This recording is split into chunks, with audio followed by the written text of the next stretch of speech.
Hello. तो आज का जो हमारा टॉपिक है लीगल नोटिस का वो ये है कि एक लड़का है जिसका नाम है टिल्लू। वो अपने मालिक के यहाँ काम करता है जिसका नाम है मनमोहन तिवारी। तो टिल्लू मनमोहन तिवारी के यहाँ सन 2003 से उसकी दुकान में काम कर रहा है। अंडर गारमेंट्स की दुकान है और उसकी सैलरी कभी टाइम पे नहीं मिलती थी। लेकिन सन 2020 में जब कोविड 19 आया तो वहां पे मार्च 2020 से उसकी सैलरी रोक दी गई और उसकी सैलरी नहीं दी गई। वो कई बार रिक्वेस्ट किया मनमोहन तिवारी को कि उसकी सैलरी मिले, लेकिन नहीं मिली। एक दिन वो रिक्वेस्ट करने के लिए अपने दोस्तों के साथ टीका और मलखान के साथ मनमोहन तिवारी के घर पे गया, लेकिन मनमोहन तिवारी ने उसको डांट के भगा दिया और ये कह दिया कि अब तुम्हारी सैलरी वगैरह कुछ भी नहीं मिलेगी। वो वहां से गया पुलिस स्टेशन, वहां पे दरोगा हप्पू सिंह से मिला और वो दरोगा हप्पू सिंह ने, जो मनमोहन तिवारी उसका मालिक है, उसके इन्फ्लुएंस में आकर, उसके प्रभाव में आकर उसकी कंप्लेंट रजिस्टर नहीं की। तो वहां से फिर वो जब निराश हो गया कि अब क्या हो सकता है, तब उसने डिसाइड किया कि अब मनमोहन तिवारी, उसका जो मालिक है, उसको एक लीगल नोटिस भेजी जाए कि हमारा जो सन 2020 मार्च 2020 से सैलरी अभी तक की रुकी है उसको आप हमें दे दीजिए, नहीं तो हम कोर्ट में केस करेंगे और जितनी सैलरी हमारी बाकी है उस पर 12% ब्याज के साथ आपको सैलरी देनी पड़ेगी, अदरवाइज मेरी सैलरी अभी दे दीजिए जितनी बची है 1 महीने के अंदर। तो उसके लिए टिल्लू हमारे पास आया और उसकी लीगल नोटिस हमने तैयार की। तो आप देख लीजिए, जब वो आया हमारे पास तो हम क्या पूछेंगे, सबसे पहले डिटेल्स ऑफ माई क्लाइंट, उसका नाम, son of, resident of, pin code, mobile number, सारा चीज फर्स्ट पार्टी डिटेल हो गई। फिर उसके बाद जिसको नोटिस भेजी जानी है उसके डिटेल्स पूछेंगे। नेम ऑफ शॉप, दुकान का नाम क्या है और ओनर का नाम क्या है, मनमोहन तिवारी, रेजिडेंट ऑफ क्या है और पिन कोड क्या है, मोबाइल नंबर क्या है, ये सब हमने पूछ लिया। तो ये सभी पार्टी डिटेल्स हो गई। अब इसको हम जो लीगल नोटिस का फॉर्मेट है उसमें एंटर कर देंगे, उसमें मेंशन कर देंगे सही से।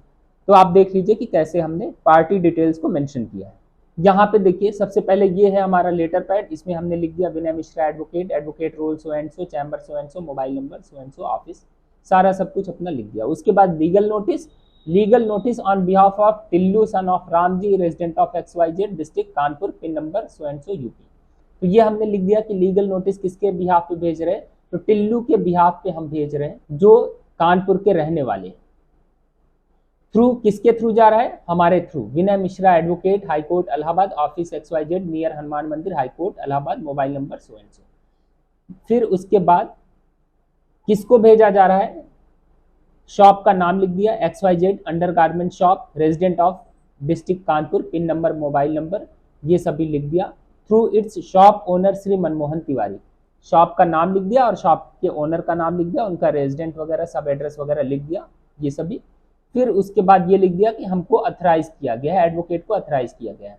आई Vinay Mishra advocate, high court Allahabad, has been authorised by my client Tillu son of Ramji, resident of so and so, pin number, mobile number, to send you the legal notice which is as under, कि आपको legal notice देने के लिए टिल्लू ने हमको authorise किया है, इसलिए हम आपको लीगल नोटिस भेज रहे हैं, जो नीचे मेंशन है सभी बातें क्या क्या उसमें है।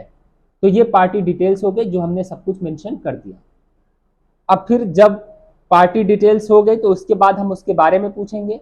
तो सबसे पहले क्या पूछेंगे, name of the shop, shop का नाम क्या है, एड्रेस क्या है शॉप का, कहाँ पे है, और when my client join the shop, कब मेरे क्लाइंट ने उस दुकान को ज्वाइन किया, वहां पे काम करना शुरू किया, और क्राइटेरिया ऑफ वर्क, क्या काम करता था मेरा क्लाइंट वहां पे, ये सभी हमने उससे पूछा और इसके बारे में हमने एक पैराग्राफ में मेंशन कर दिया। देख लीजिए क्या लिखा है। तो यहाँ पे पहले पैराग्राफ में हमने लिख दिया that my client join your shop which is also known as खोखा on 2/3/2003 situated at XYZ near Jakarkatti, district Kanpur, to sell the undergarments. तो मेरे क्लाइंट ने आपकी दुकान 2 मार्च 2003 को ज्वाइन किया, जिसका एड्रेस ये है, और किस काम के लिए, अंडर गारमेंट्स बेचने के लिए वहां पे आपकी दुकान में नौकरी किया। दूसरा क्वेश्चन क्या हमने उससे पूछा, agreement between shop owner and my client, क्या बातें मेरे क्लाइंट और शॉप ओनर के बीच हुई, क्या एग्रीमेंट हुआ था, इसके बारे में हमने आगे के पैराग्राफ में मेंशन किया है। देख लीजिए क्या है।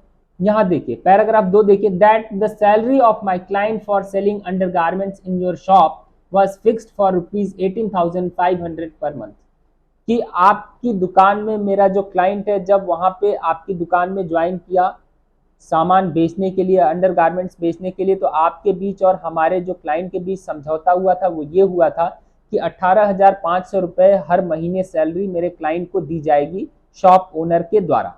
तो आगे के पैराग्राफ में हमने ये लिख दिया कि शॉप ओनर और मेरे क्लाइंट के बीच ये समझौता हुआ था कि 18,500 रुपये मेरे क्लाइंट को सैलरी मिलेगी अंडरगारमेंट्स बेचने के लिए। तो ये क्वेश्चन हो गया।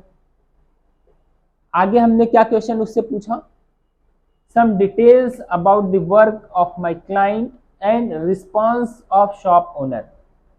तो सम डिटेल्स की कैसे काम किया, क्या काम किया, और जो शॉप ओनर था उसका क्या रिस्पॉन्स था, इन सब के बारे में हमने कुछ पैराग्राफ में मेंशन कर दिया। तो आप देख लीजिए क्या लिखा है यहाँ पे, 2 पैराग्राफ्स में लिखा है that since my client join your shop for selling the undergarments you never paid the salary to my client on time. कि मेरा क्लाइंट जो है वो आपकी दुकान में नौकरी किया अंडरगारमेंट्स बेचने के लिए, लेकिन आपने कभी भी सैलरी उसकी टाइम पे नहीं दी। आगे क्या है, that when there was a pandemic कोविड-19 you stopped giving salary to my client from the month of March 2020। कि जब पेंडेमिक कोविड-19 आया तब आपने मार्च 2020 से मेरे क्लाइंट को सैलरी देना बंद कर दिया। तो इसके बारे में हमने some details about the work of my client and response of shop owner, ये सब हमने लिख दिया। आगे क्या है, ग्रीवांस ऑफ माय क्लाइंट, इसके बारे में हमने आगे के पैराग्राफ में मेंशन कर दिया। यहाँ पे क्या लिखा है, that now your shop is running properly but you have stopped paying salary to my client from the month of March 2020 till today। कि अभी आपकी दुकान ठीक ठाक चल रही है लेकिन आपने मार्च 2020 से अभी तक की सैलरी उसकी रोक के रखी है, नहीं दी है। आगे क्या लिखा है, that when my client went to your house with his friends Tika and Malkhan to request you to get his salary of the month of March 2020 to September 2023 on 5/9/2023, you refused to give his salary for which my client has worked from the month of March 2020 to September 2023। कि मेरा client जब अपने दोस्त टीका और मलखान के साथ आपके यहाँ 5 सितंबर 2023 को गया तो आपने मना कर दिया कि उसकी कोई भी सैलरी वगैरह नहीं मिलेगी। तो आगे के पैराग्राफ में क्या हमने लिखा है, that when my client went to police station with his friends Tika and Malkhan to make a complaint against you on 5 September 2023, the station house officer Daroga Happu Singh under your influence did not register the complaint of my client। कि 5 सितंबर 2023 को जब मेरा client police station गया दरोगा हप्पू सिंह के पास, तो आपके प्रभाव में दरोगा हप्पू सिंह आपके प्रभाव में आकर के, शॉप ओनर के प्रभाव में आकर के मेरी कंप्लेंट रजिस्टर नहीं किया। तो यहाँ ग्रीवांस में हमने क्या लिखा कि आपकी दुकान अब प्रॉपरली चल रही है लेकिन आपने मेरी सैलरी मार्च 2020 से लेकर के अभी तक नहीं दिया, जबकि 5 सितंबर 2023 को मैं अपने फ्रेंड टीका और मलखान के साथ गया आपके घर, लेकिन आपने मना कर दिया कि अब कोई भी सैलरी नहीं मिलेगी। तो वहां से मैं गया पुलिस स्टेशन दरोगा हप्पू सिंह के पास, लेकिन दरोगा हप्पू सिंह आपके प्रभाव में आकर के मेरी कंप्लेंट रजिस्टर नहीं किया आपके अगेंस्ट में। तो ये सब हमने लिख दिया। अब आगे फिर कि हमारी जो है सैलरी वगैरह दी जाए, इसके बारे में हमने मेंशन कर दिया कि अदरवाइज हम आपके अगेंस्ट में केस करेंगे।